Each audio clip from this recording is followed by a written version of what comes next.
అధ్యక్ష, 2 గ్యారెంటీలు అమలు చేసినాం అనేది అచ్చు తప్పు. 2 గ్యారెంటీల్లో మీరు అమలు చేసింది పావలా వంతు కూడా కాదు. ఇది ప్రజలను మభ్యపెట్టడమే, బుకాయించడమే తప్ప ఇంకోటి కాదు. ప్రజావాణి ప్రారంభించినాం.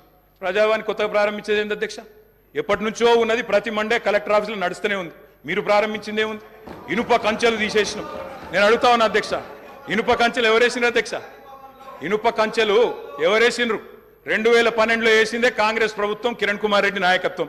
వాళ్ళు వేసిన కంచెలు వాళ్ళే తీసి ఆ ఇల్లును బట్టన్న కప్పచెప్పి ఇప్పుడు అక్కడ ముఖ్యమంత్రి ఉంటలేరు కాబట్టి సహజంగా అక్కడ సెక్యూరిటీ అవసరం లేదని సెక్యూరిటీ తీసేసి దానికి మేమేదో గోడలు బద్దలు కొట్టినాం, కంచెలు తీసేసినాం.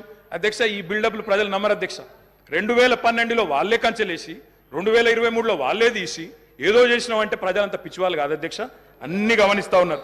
అధ్యక్ష, నేను ఒకటే అంటా ఉన్నా అధ్యక్ష, వారు ఎన్ని చెప్పినారంటే అధ్యక్ష మాటలు, ఇగో మా బట్టన్న గ్యారంటీ ఇవ్వడమే కాకుండా గ్యారంటీ మీదకి వెళ్ళి అఫిడవిట్ ఇచ్చిండు సార్. 100 రూపాయల బాండ్ పేపర్ మీద మొత్తం మధిర నియోజకవర్గంలో మా బట్టన్న మొత్తం అఫిడవిట్ ఇచ్చుకుంటూ తిరిగిండు. ప్రజలు నమ్మతలేరో నమ్ముతారో నమ్మరో అని చెప్పి అఫిడవిట్ ఇచ్చిండు అధ్యక్ష. నో ప్రాబ్లం, తప్పకుండా వారు చేయాలనే కోరుతున్నాం, చేస్తే పూర్తిగా సహకరిస్తామని చెప్పి కూడా తెలియజేస్తా ఉన్నాం. ఇవాళ నాయకుడు రాహుల్ గాంధీ గారు చెప్పారు అధ్యక్ష, మొట్టమొదటి క్యాబినెట్లోనే 6 గ్యారంటీలకు చట్టబద్ధత తెస్తాం, మెగా డిఎస్సి మొట్టమొదటి క్యాబినెట్లోనే ఇస్తాం, 6 నెలల్లో డిఎస్సి పూర్తి చేస్తాం, రిక్రూట్మెంట్ చేస్తాం. మొట్టమొదటి క్యాబినెట్. ఇప్పుడు 3 క్యాబినెట్లు అయినట్టున్నాయి అధ్యక్ష.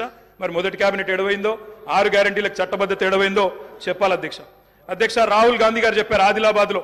ఏం చెప్పారు అధ్యక్ష? 24 గంటల్లోనే, ఇది నేను చెప్తలేను అధ్యక్ష, హిందుస్థాన్ టైమ్స్ రాసింది, 24 గంటల్లోనే 2 లక్షల రూపాయల రుణమాఫీ చేస్తాం రైతులకు.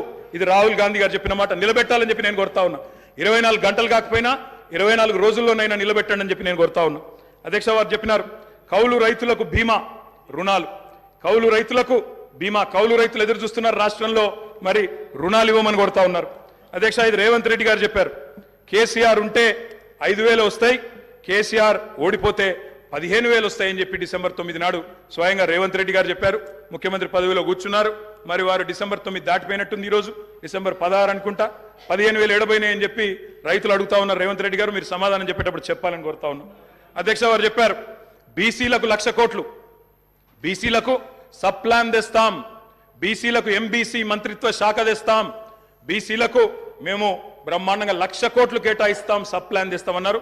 నిలబెట్టుకోండి, వెల్కమ్ చెప్తాం, తప్పకుండా స్వాగతిస్తాం. మోస్ట్ బ్యాక్వర్డ్ క్లాసెస్ కి స్పెషల్ మినిస్ట్రీ పెడతామన్నారు. అధ్యక్ష, బీసీ డిక్లరేషన్ లో మోస్ట్ బ్యాక్వర్డ్ క్లాసెస్ కి స్పెషల్ మినిస్ట్రీ అన్నారు. ఇప్పటిదాకా కదలికున్నట్టు లేదు. వారికి నేను గుర్తు చేస్తా ఉన్నా. రాష్ట్రంలోని బలహీన వర్గాలు చూస్తా ఉన్నారు.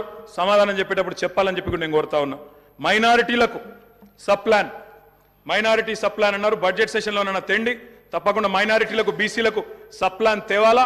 తేకపోతే తప్పకుండా ప్రధాన ప్రతిపక్షంగా మైనారిటీల తరపున బీసీల తరపున గొంతు విప్పుతామని చెప్పి కూడా నేను తెలియజేస్తా ఉన్నా. అధ్యక్ష, ఆటో డ్రైవర్లకు నెలకు 1,200 ఇస్తాం, బోర్డు పెడతామని చెప్పి రాహుల్ గాంధీ గారు చెప్పారు. తప్పకుండా నిలబెట్టాలా. 7 లక్షల మంది ఆటో డ్రైవర్లకు ఇస్తామన్నారు. నిలబెట్టుకోవాలని చెప్పి నేను కోరుతా ఉన్నా. రాష్ట్రంలోని తమ్ముళ్ళు ఎదురు చూస్తా ఉన్నారు. మొదటి కేబినెట్ లో మెగా డిఎస్సి అన్నారు, అతి లేదు గతి లేదు. అదేవిధంగా జాబ్ క్యాలెండర్ అన్నారు, టీఎస్పీఎస్సీ ప్రక్షాళన అన్నారు. మరి దాని మీద కూడా తప్పకుండా చెప్పాలా. అధ్యక్ష, ఇంకా చెప్పారు అధ్యక్ష, మొదటి ఏడాదిలో 2 లక్షల ఉద్యోగాలు భర్తీ చేస్తామన్నారు. ఆ ఉద్యోగాల వివరాలు ప్రకటించాలని చెప్పి నేను డిమాండ్ చేస్తా ఉన్నా. తప్పకుండా చేయాలని చెప్పి కోరుతా ఉన్నా.